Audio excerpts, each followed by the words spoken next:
Welcome to the 5th episode of Paul Plays FM13, my Everton series. And it's the start of the season. I've played 3 games, which I'll show you the results of in a bit. But I'm just going to show you my transfers over the summer because the transfer window has just shut. I do like the new deadline day. It's quite interesting if you're actually going to be signing people, but I didn't actually sign anyone on deadline day, so it does drag on a bit because you have to answer questions every now and then. It's an option. You can answer questions if you want, and the day goes a bit slower with a countdown. But that's pretty cool if you actually want to sign players on transfer deadline date. But as you can see, I've brought in a few and released a lot as well. Not released, I've sold or loaned them out. But I only had, despite finishing 3rd and having a Champions League place, I only got 3 million to spend, which was a bit ridiculous, even for Everton. I mean, I'm in the Champions League. But it did mean that Baines, Fellaini, Jelavic, those sort of players, although they had interest, I didn't really have to force them to stay because I'm in the Champions League. That's where they want to play. So that's fine. But yeah, as you can see, I brought in a few loan players: Stocker, Lukaku, Thiago Motta, Vossen and Jano as well, which should all be decent players. I needed more, just strength and depth. They're not the best, they're not amazing compared to some of my players, but they will add to the team. Motta's a very good signing, I think, as is Lukaku, and Vossen, another Belgian. So I've now got Fellaini, Vossen and Lukaku, 3 Belgians in my team. Belgium's the future of football. We all know how good they are. But yeah, Stocker's alright and Jano's up and coming. Probably won't play too many games. But I brought in Neil Eardley for a free, who's a great right back. I always liked him on the last 2 games. Very solid, very good stats. Should do a good job. And James McCarthy, my biggest transfer. I didn't pay 8 mil outright for him. It was something like 3 million or 5 million over the next 48 months because I couldn't afford him. I was going to get Mark Noble as well, but I pulled out of that in the end because I kept having to delay it to get enough transfer funds, and I was selling all these players to try and get him. But then I thought, he's really good, but McCarthy's similar and has slightly better potential because he's younger. So I decided I didn't need Noble in the end. Also got Ryan Nelson on a free and Pascal Borrell, 2 pretty average players, defender and a keeper, just to add a bit more depth to my team again for League Cup and FA Cup games, I guess, as I will be playing a lot of games this season. I sold all these players. Darren Gibson, got a decent amount for him. Tony Hibbert, 500,000. And Seamus Coleman I sold basically because I wanted to get James McCarthy, and he didn't have a great season last season. Getting on a bit, mid-20s now, so he's not young anymore. So I thought I'd sell him for 4.6 million. Thought that was a decent amount. Released a few players on free. Loan players gone out. Craig Gordon's gone on loan to Fulham. I thought I could get a bit of money because he was terrible last season. Leon Osman I've sold because he's getting on a bit as well. Velios was alright, but not brilliant, so I sold him for 1 million. Hitzelsberger I sold for 1 million. That was a good fee considering I got him for free last year. Shane Duffy for 2.5 million. I thought he's got decent potential, but probably won't reach it quick enough for me. And Enachibi, I only really loaned him out because I needed money, and he was okay last season, but he didn't get that many goals. And now I've got Lukaku and Vossen. I don't really need him. And Junior out on loan as well. So decent amounts of money going on there. As you can see, I've lost the first friendly but won the next 4. Great results. But then, first game of the season. But look at that hard start. The first 3 games were all tough. Arsenal, Man City, Newcastle, and I lost the first 2, unfortunately. Only lost 4 games all season in the league last season, and I've already lost twice in 3 games. So it was awful, the Arsenal game. I was 3-1 up with about half an hour to go, and I was so disappointed to lose. I went more defensive, and I think it was probably my fault changing the tactic when I was 3-1 up. I should have just kept it. We were struggling, but not struggling hugely. But after that point, We just were on the back foot. They dominated. And the last goal was truly awful from Kasani, the right back. Dreadful. I kept him in for the Man City game, but then dropped him for the Newcastle one, as you shall see. But we'll just show you the goals of this one and the Newcastle game, I think. But yeah, they took the lead.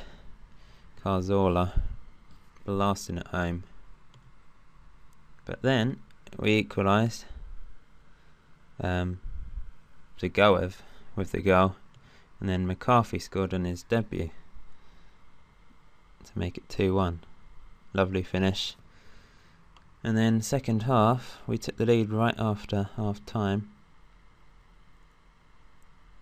Fellaini on the ball, Zagoev. Back to Fellaini. Lovely ball, Jelic with a fantastic finish. But then we imploded. On 66 minutes, Giroud, Enrique. And it was just flying around. We just couldn't get hold of the ball, and it was inevitable that they would score. I knew they would.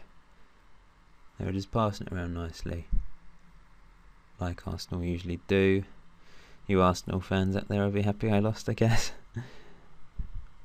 After I did well against them last season. Don't think I lost against Arsenal or City, so it's sort of a bad sign that I've lost already, despite improving my team. And Ramsey, yeah, found the back of the net. That was a brilliant goal, to be fair to them. Then they equalised. Naismith with a poor pass, just lost possession, and they broke away. Another inevitable goal. I knew it would be. You can sometimes tell when it's going to be a goal.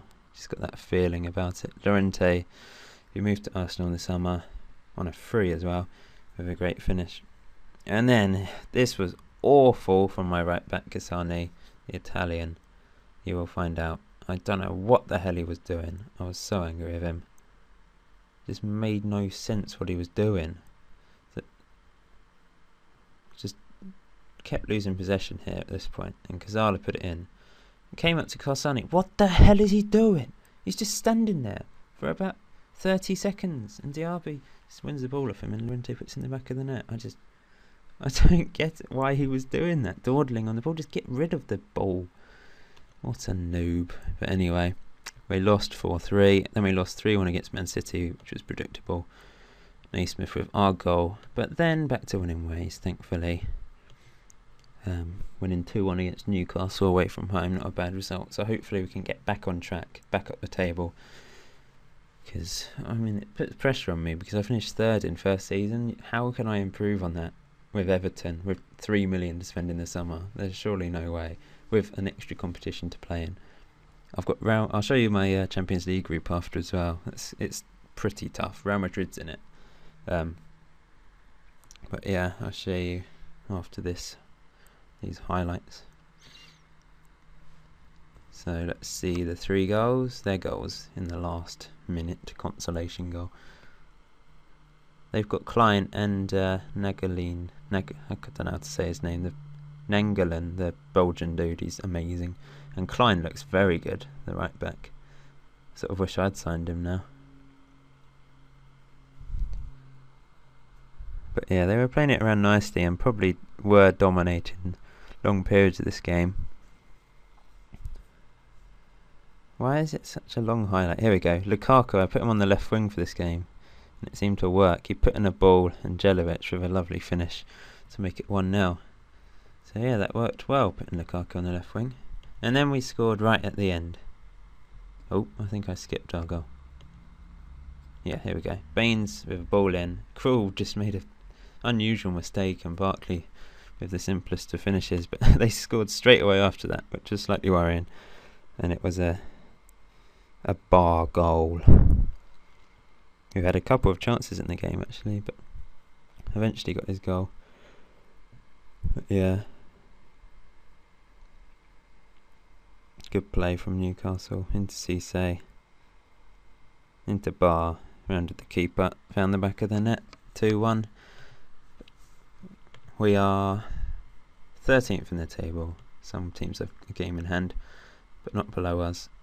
So we need to get back on track with the next few fixtures, because Wolves, then Champions League, QPR, Huddersfield in the Carling Cup, Aston Villa, West Brom, Middlesbrough in the league. So the next few Premier League games are winnable. I think I'll do a live game against Liverpool, so I'll record it live, and then you can see it from, because we haven't done a live game with Everton yet. Champions League group, Real Madrid, very tough, Benfica and Galatasaray. So it's tough, but I think Benfica and Galatasaray are my obviously winnable games. That will be crucial, and I'm hoping we can get through to the knockout stages, but I don't know. We've got a decent team. It will be down to Jelic to get the goals probably, perhaps Lukaku as well off the bench. Zagoev will be crucial, I think, as will Morales for creativity. McCarthy's had a decent start, got a goal. Fellaini, of course, will always be the heart of our team, and it's down to him really to hold things together, so hopefully we won't get any injuries. But yes, I think that's it for episode 5 of Everton. I hope you're enjoying the series. If so, please like and also subscribe, and also comment. You know, it gives me, I don't know, it's just nice seeing some feedback, and if you ask something in, and I'll reply, because I don't get many comments. I will reply if you ask something. Yeah, so thank you for all the views as well. It's been a reasonably popular series, views wise anyway. So yes, I'll see you in episode 6.